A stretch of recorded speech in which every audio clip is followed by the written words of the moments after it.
കണ്ണൂർ തലശ്ശേരിയിൽ തീപിടുത്തം. കണ്ടിക്കൽ ഇൻഡസ്ട്രിയൽ എസ്റ്റേറ്റിലാണ് തീപിടിച്ചത്. 3 യൂണിറ്റ് ഫയർഫോഴ്സ് സ്ഥലത്തെത്തി തീയണയ്ക്കാനുള്ള ശ്രമത്തിലാണ്. സിനോജ് തോമസ് നമുക്കൊപ്പം. സിനോജ് തോമസ്, വലിയ തീപിടുത്തമാണോ?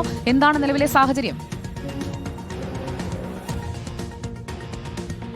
സുജയ, നിലവിൽ തീ നിയന്ത്രണ വിധേയമായിട്ടില്ല. 3 സ്ഥലത്തു നിന്നുള്ള ഫയർഫോഴ്സ് തീ അണയ്ക്കാനുള്ള ശ്രമത്തിലാണ്. 3:30 കൂടിയാണ് ഈ തീപിടുത്തം ആരംഭിക്കുന്നത്.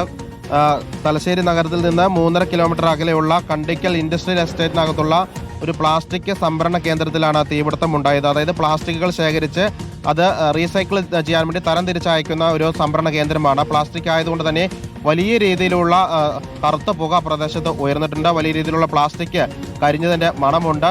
ഒപ്പം തന്നെ തലശ്ശേരിയിൽ നിന്നുള്ള ആദ്യ യൂണിറ്റാണ് അവിടെ എത്തി തീയണയ്ക്കാൻ ശ്രമിച്ചത്. പക്ഷേ തീ നിയന്ത്രണ വിധേയമാകാത്തത് കൊണ്ട് തന്നെ പാനൂര്, മാഹി തുടങ്ങിയ സ്ഥലങ്ങളിൽ നിന്ന് കൂടുതൽ യൂണിറ്റുകൾ ഇവിടേക്ക് എത്തി തീയണയ്ക്കാനുള്ള ശ്രമത്തിലാണ്. തൊട്ടടുത്ത് തന്നെ വീടുകളൊന്നും തന്നെ ഇല്ലാത്തത് ആശ്വാസകരമാണ്. പക്ഷേ ഇൻഡസ്ട്രിയൽ പാർക്ക് ആയതുകൊണ്ട് തന്നെ മറ്റ് സ്ഥാപനങ്ങളൊക്കെ തന്നെ സ്ഥലത്തുണ്ട്. പക്ഷേ തീ ആ യൂണിറ്റിൽ നിന്ന് പുറത്തേക്ക് പോയിട്ടില്ല എന്നതൊരു ആശ്വാസകരമാണ്. തകര ഷീറ്റ് കൊണ്ട് മേഞ്ഞ് കെട്ടിവെച്ച ഒരു കെട്ടിടത്തിനകത്താണ് തീ ഉള്ളത്. അതുകൊണ്ട് തന്നെ തകര ഷീറ്റുകളൊക്കെ തന്നെ ഓരോ വശത്തു നിന്നും പൊളിച്ചു നീക്കിയാണ് ഫയർഫോഴ്സ് തീ അണയ്ക്കാനുള്ള ശ്രമം നടത്തിക്കൊണ്ടിരിക്കുന്നത്. അതുകൊണ്ട് തന്നെ ഇതിന്റെ ഒരു ഘടന എങ്ങനെയാണ്? ഇപ്പോൾ തീ പിടിച്ചയിടത്ത് നിന്ന് മറ്റ് തീപിടിക്കാൻ സാധ്യതയുള്ള കെട്ടിടങ്ങൾ അടുത്തെങ്ങാനും ഉണ്ടോ?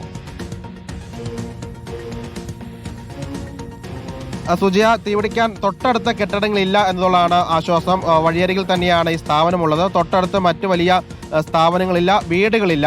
ഒരു വ്യവസായ മേഖല ആയതുകൊണ്ട് തന്നെ ഇത് ഒരു പ്രധാന യൂണിറ്റാണ്. ഇതിനോട് ചേർന്ന് മറ്റ് സ്ഥാപനങ്ങളില്ലാത്തത് ആശ്വാസകരമാണ്. പക്ഷേ ഈ കോമ്പൗണ്ട് വിട്ട് തീ പുറത്തേക്ക് പോകാതിരിക്കാൻ വേണ്ടി ഫയർഫോഴ്സ് ശ്രമിക്കുന്നുണ്ട്. അതിൻ്റെ 4 വശത്തു നിന്നും വെള്ളം ചീറ്റി തീ നിയന്ത്രിച്ച് നിർത്താനുള്ള ശ്രമത്തിലാണ് ഫയർഫോഴ്സ് ഉള്ളത്. ദൃശ്യങ്ങൾ കാണുന്നത് പോലെ തന്നെ വലിയ രീതിയിൽ കറുത്ത പുക പുറത്തേക്ക് ഉയരുന്നു. പ്ലാസ്റ്റിക് ആയതുകൊണ്ട് തന്നെ വലിയ രീതിയിലുള്ള പുകപടലം പുറത്തേക്ക് വരുന്നുണ്ട്. തീ വേഗത്തിൽ ആളി പടരുകയും ചെയ്യുന്നുണ്ട്. തീ ഈ കോമ്പൗണ്ടിനുള്ളിൽ തന്നെ നിർത്തി തീ നിയന്ത്രണ വിധേയമാക്കാനുള്ള ശ്രമത്തിലാണ് ഫയർഫോഴ്സ് സംഘമുള്ളത്.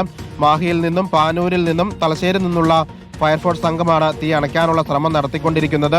ഇതിനകത്ത് ഗ്യാസ് സിലിണ്ടർ ഉൾപ്പെടെയുള്ള കാര്യങ്ങളുണ്ട് എന്ന് അവിടുത്തെ തൊഴിലാളികൾ പറഞ്ഞിട്ടുണ്ട്. കാരണം ഇവിടെ ജോലി ചെയ്യുന്ന തൊഴിലാളികൾ അവിടെ പാചകം ചെയ്യാനും മറ്റു ആവശ്യത്തിനൊക്കെ ആയിട്ട് പാചകവാതക സിലിണ്ടർ ഉൾപ്പെടെയൊക്കെ സൂക്ഷിച്ച് വെച്ചിട്ടുണ്ട്. ഒരുപക്ഷെ ഇതൊക്കെ തന്നെ പൊട്ടിത്തെറിക്കാനുള്ള സാധ്യതയും ഫയർഫോഴ്സ് കാണുന്നുണ്ട്. കാരണം അങ്ങനെ പൊട്ടിത്തെറിച്ച് കഴിഞ്ഞാൽ വലിയ തീപിടുത്തം വീണ്ടും ഉണ്ടാകാനുള്ള സാധ്യതയുണ്ട്. അതുകൊണ്ട് ആ മേഖല കേന്ദ്രീകരിച്ചും വെള്ളം ഒഴിച്ചുകൊണ്ട് തീ അണയ്ക്കാനുള്ള ശ്രമം ഫയർഫോഴ്സ് നടത്തി വരികയാണ്.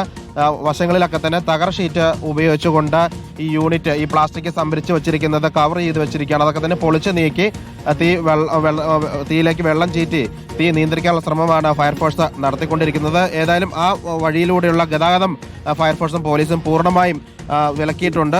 റോഡ് അരികിലാണ് ഈ സംഭരണ യൂണിറ്റ് ഉള്ളത്. അവിടേക്കുള്ള ഗതാഗതം പൂർണ്ണമായും തടഞ്ഞിട്ടുണ്ട്. കൂടുതൽ ഫയർഫോഴ്സ് സംഘം എത്തി അവിടുത്തെ തീ നിയന്ത്രണ വിധേയമാക്കാനുള്ള ശ്രമങ്ങൾ നടന്നു വരികയാണ്. സുജയ, വിവരങ്ങൾ നൽകിയത് സിനോജ് തോമസ് ആണ്. കണ്ടിക്കൽ ഇൻഡസ്ട്രിയൽ എസ്റ്റേറ്റിലാണ് തീപിടുത്തം ഉണ്ടായത്. ഫയർഫോഴ്സ് തീയണയ്ക്കാനുള്ള ശ്രമം തുടരുകയാണ്.